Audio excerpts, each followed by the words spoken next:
आप अंदाजा लगा लीजिए, राहुल गांधी खुद देश के नंबर 1 टेररिस्ट अगर किसी को। केंद्रीय मंत्री और भाजपा नेता रवनीत सिंह बिट्टू ने राहुल गांधी की हाल ही में अमेरिका यात्रा के दौरान सिखों पर की गई टिप्पणी के लिए उन पर निशाना साधा है। उन्होंने कांग्रेस सांसद को देश का नंबर 1 आतंकवादी कहा और आरोप लगाया कि राष्ट्र विरोधी तत्व किसका समर्थन कर रहे हैं। पत्रकारों से बातचीत करते हुए बिट्टू ने राहुल गांधी का मजाक उड़ाते हुए कहा कि उन्हें पकड़ने के लिए इनाम दिया जाना चाहिए क्योंकि वह देश के सबसे बड़े दुश्मन हैं। उन्होंने कहा कि राहुल गांधी के समर्थन में आज देश को बांटने वाले, बम गोला बारूद वाले, ट्रेन में ब्लास्ट करने वाले खड़े हो रहे हैं, इनके पक्ष में बोल रहे हैं। यह इस बात का प्रमाण है कि राहुल गांधी कैसे है। आपको बता दें कि कुछ समय पहले ही केंद्र की मोदी सरकार के सूक्ष्म लघु एवं मध्य उद्यम मंत्री जीतन राम मांझी ने संसद में विपक्ष के नेता राहुल गांधी को विभीषण कहा था और अब रेल राज्य मंत्री रवनीत सिंह बिट्टू ने उन्हें देश का सबसे बड़ा आतंकवादी कहा है। बिट्टू बिहार दौरे पर है और यह बात उन्होंने भागलपुर में कही है। दरअसल बिट्टू ने कहा कि राहुल गांधी इतनी बार सांसद बन चुके हैं, इतने बड़े नेता है, विपक्ष के नेता है, इसके बावजूद भी आज तक रिक्शा वाले, ठेले वाले, मोची इंसान का दर्द नहीं समझ सकते, सिर्फ उनके पास जाकर फोटोबाजी करते हैं। आपको बता दें कि रवनीत सिंह बिट्टू ने बिहार के भागलपुर में एक कार्यक्रम के दौरान पत्रकारों द्वारा पूछे गए एक सवाल के जवाब में कहा, मेरे ख्याल में राहुल गांधी पहले तो हिंदुस्तानी है ही नहीं, ज्यादा टाइम उन्होंने इंडिया के बाहर बिताया है, उनके दोस्त वहाँ पर है, उनकी फैमिली वहाँ पर है, इस वजह से मेरे हिसाब से उन्हें अपने देश से ज्यादा प्यार नहीं है। बाहर जाकर हर चीज उल्टा बोलना और खास तौर पर उनको राजनीति में रहकर भी आज तक पता नहीं चला कि मजदूर का दर्द क्या होता है। आधी उम्र निकल चुकी है, अब आप विपक्ष के नेता बन चुके हो और फोटो खिंचवाने के लिए यहाँ वहाँ चले जाते हैं, इससे उनका मजाक बनता है। बता दें कि रवनीत सिंह बिट्टू ने अमेरिका यात्रा के दौरान राहुल गांधी के सिखों को लेकर दिए गए एक बयान से खफा होने के बाद उन्हें आतंकी बताया है। राहुल गांधी ने वर्जीनिया में भारतीय अमेरिकी समुदाय के सैकड़ों लोगों से बातचीत की थी। इस दौरान राहुल गांधी ने आरोप लगाया था कि आरएसएस कुछ धर्मों, भाषाओं और समुदायों को अन्य की तुलना में कमतर मानता है। उन्होंने कहा कि भारत में राजनीति के लिए नहीं बल्कि इसी बात की लड़ाई लड़ी जा रही है। उन्होंने कहा कि सबसे पहले आपको यह समझना होगा कि लड़ाई किस बारे में है। कांग्रेस नेता ने कहा कि लड़ाई इस बात की है कि क्या एक सिख को भारत में पगड़ी या कड़ा पहनने का अधिकार है या एक सिख के रूप में वह गुरुद्वारा जा सकता है या नहीं। अब राहुल गांधी की इन्हीं बयानों पर जवाब देते हुए मीडिया के सामने रवनीत सिंह बिट्टू ने उन्हें आतंकवादी बताया है। ऐसे में अब राहुल गांधी को देश का नंबर 1 टेररिस्ट कहे जाने पर कांग्रेस आग बबूला हो चुकी है। अब देखना यह है कि आने वाले दिनों में कांग्रेस की ओर से बीजेपी पर क्या पलटवार होता है। Bureau report, MDR news. जमानत पर बाहर चल रहे दिल्ली के मुख्यमंत्री अरविंद केजरीवाल ने 2 दिन में इस्तीफे का ऐलान किया है। उन्होंने रविवार को पार्टी कार्यालय में कार्यकर्ताओं से बातचीत की। इसके बाद राजनीतिक गलियारों में चर्चा छिड़ गई है।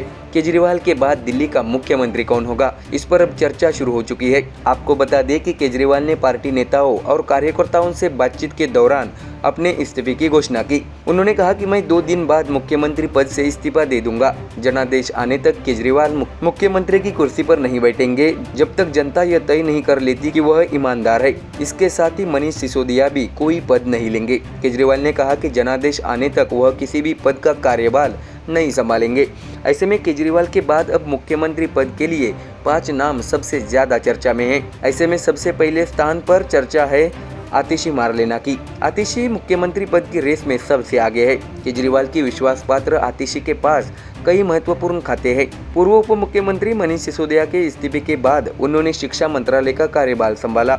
इसके अलावा उनके पास जल, लोक निर्माण, राजस्व, वित्त विभाग की जिम्मेदारी है।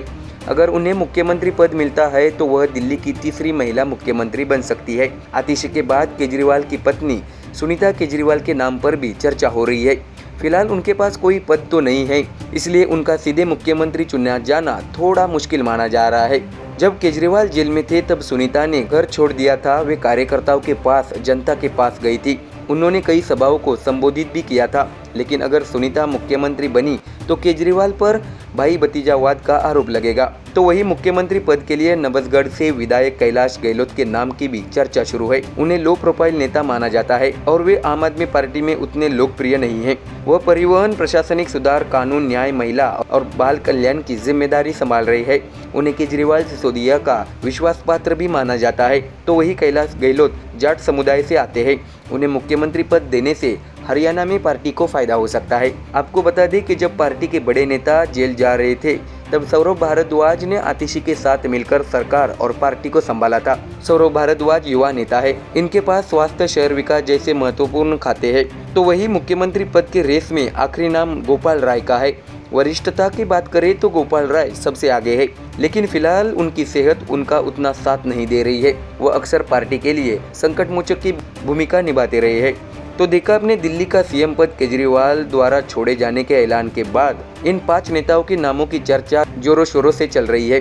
ऐसे में केजरीवाल किसका नाम फाइनल करते हैं ये तो 2 दिन बाद पता चल ही जाएगा। Bureau report MDR news. विधानसभा चुनाव से पहले महाराष्ट्र में सत्ता दल और विपक्ष में जबरदस्त संघर्ष, आरोप प्रत्यारोप और दल बदल होते नजर आ रहे हैं। ऐसे में आने वाले विधानसभा चुनाव काफी रोमांचक होने वाला है। इस बार शिवसेना के दोनों गुटों में रस्साकसी सामने आई है।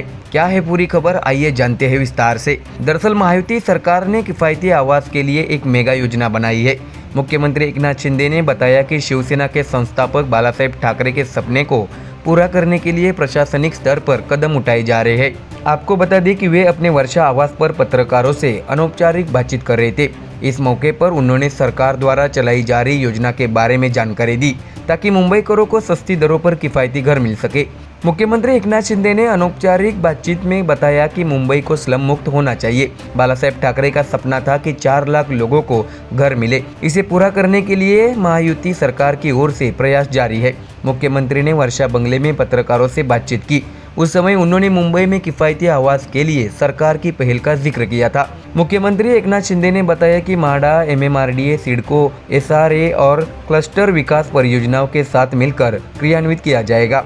मुंबई में मकान का किराया अधिक होने के कारण बहुत से लोग मुंबई से बाहर चले जाते हैं। मुख्यमंत्री ने कहा कि सरकार की मंशा सस्ते मकान बनाने की है ताकि ऐसा न हो। सरकार ने विक्रोली घाटकोपर में किफायती घर बनाने की तैयारी शुरू कर दी है। रमाबाई अंबेडकर नगर में 17,000 मकान बनाए जाएंगे। इसके साथ ही मांग से ज्यादा घर बनाने की योजना है। इससे घर का किराया अपने आप कम हो जाएगा। यह विश्वास मुख्यमंत्री एकनाथ शिंदे ने व्यक्त किया है। विक्रोली घाटकोपर में 17,000 घरों का काम चल रहा है। मुख्यमंत्री ने कहा कि यहाँ मकान का किराया 15,000 रुपये होगा। रमाबाई अंबेडकर नगर में किफायती घर बनाने के लिए सरकार ने जमीन अधिग्रहण शुरू कर दिया है। इस परियोजना से प्रभावित लोगों को 3.5 लाख रुपए के चेक दिए गए हैं। मुख्यमंत्री ने कहा कि शेष राशि भी उन्हें जल्द ही दी जाएगी। आपको बता दें कि विधानसभा चुनाव महज 2 महीने दूर होने के कारण प्रशासनिक स्तर पर इस महत्वाकांक्षी योजना की तैयारी शुरू हो चुकी है। आपको बता दें कि शिवसेना में फूट के बाद 40 विधायकों ने उद्धव ठाकरे का साथ छोड़ा था, लेकिन मुंबई में ठाकरे ने अपना वर्चस्व कायम रखा और लोकसभा चुनाव में उद्धव ठाकरे ने अपना दमखम दिखाया था। उन्होंने 4 सीटों पर चुनाव लड़ा और 3 सीटें जीती। चौथी सीट सिर्फ वो 48 वोटों से हार गए थे। ऐसे में शिंदे की ओर से मुंबई में ठाकरे के वर्चस्व को तोड़ने की कोशिश की जा रही है, लेकिन शाखाओं के बड़े नेटवर्क के कारण ठाकरे मुंबई में अपना पैर जमा बैठे हैं। ऐसे में अब शिंदे ने बालासाहेब ठाकरे के सपने को साकार करने का इरादा जताया है। अगर किफायती आवास योजना फलीभूत होती है तो इससे मुंबई में शिंदे सेना को फायदा हो सकता है। यदि कल्याणकारी योजनाओं के कारण लाभार्थियों का वोट शिंदे की ओर चला गया तो ठाकरे को झटका लगेगा।